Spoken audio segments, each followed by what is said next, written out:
Thank you. Of the now $12 billion projected cost, how much of that is private money? I'm not sure I understand the question, but is it all taxpayer money?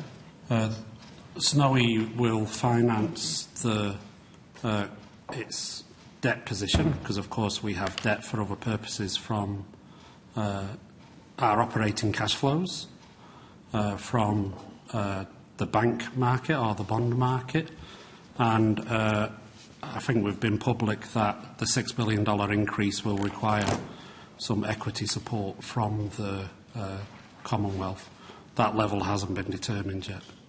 Okay, thank you. So Snowy is private. Its component is privately funded. The debt will be privately funded, and then paid back through the revenue. Well, we pay a dividend, obviously, to the Commonwealth, and over the last 10 years we've paid $2 billion in dividends and $1 billion in taxes. So it is an investment that the Commonwealth get a return on. Thank you. I understand that in answer to Senator Cadell earlier on, you said the net present value is now $3 billion? That's correct. Is that with a $5 billion cost or a $12 billion cost? $12 billion. $12 billion, okay. Could you provide on notice the price of power that's going in, the price of the power you sell that you envisage? Your selling price? Well, the Snowy 2... We'd like to get a feel for the cost. The Snowy 2 concept is that its revenue comes from two sources. The provision of insurance to other participants in the market. So that doesn't have a power price, it has a fee. And then the difference in the cost of pumping the water up, which will likely occur when there's excess renewables, and the revenue from generating electricity as the water comes down. So there isn't what you would call a translatable energy price that results. So on what basis is the project calculated to give a net present value of $3 billion? Well, we could have the basis to that. We've done market modelling on those two revenue streams, and bear in mind that that is an activity we undertake today for our current 5,500 megawatts.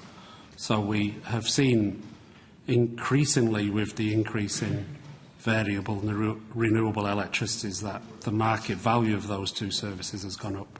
Could we get access to your cost, please, so that we can understand how the $3 billion net present value is calculated?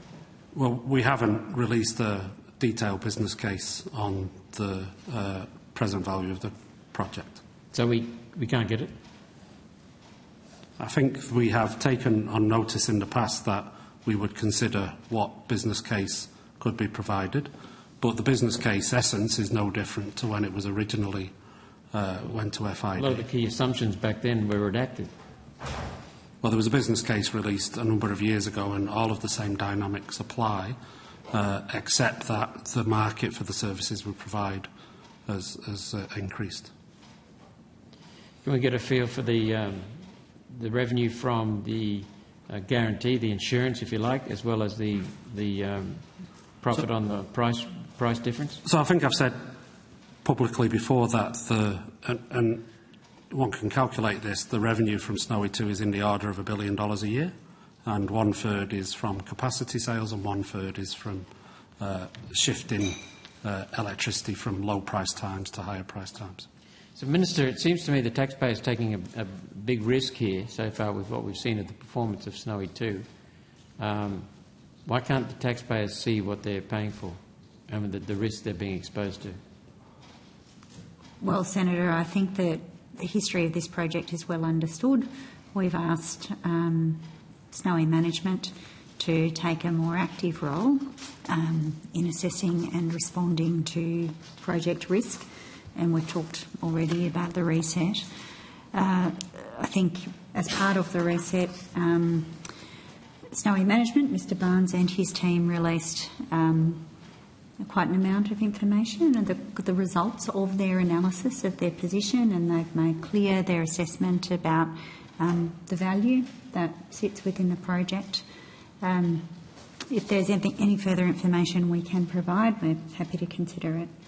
Okay, if you take that on notice, please. What are your annual maintenance costs in your net present value calculations? I don't have the number off the top of my head, but relatively small. It's Can we have that on notice? Yeah, it's relatively small. Okay. This one is my final question. We've heard reports from someone who is local, so we're not saying it's definite. I haven't got a publication, but just reports from local. Have you encountered natural asbestos as part of land clearing, drilling or construction of Snowy 2? I'm not sure we have to date, but we do expect to actually, we expect to incur. I think I would phrase it, there is a risk that we may encounter naturally occurring asbestos. So what sort of risk is that, Mr Whitby? Is it from geology projecting forward, or is it what's the basis of it? From projection, geological models based on the geological surveying that we've done. And drilling, part of that? Correct. Okay.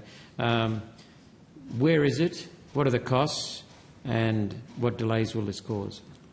Well, we don't know exactly where it may occur, but the design of Florence is such that were it to be encountered, Florence would convert into its closed or slurry mode and be able to handle the excavation. So we don't see it as it's a risk that's already been planned for. So it's incorporated in the cost? Yep. Okay. Thank you, Chair. And Thank you very much.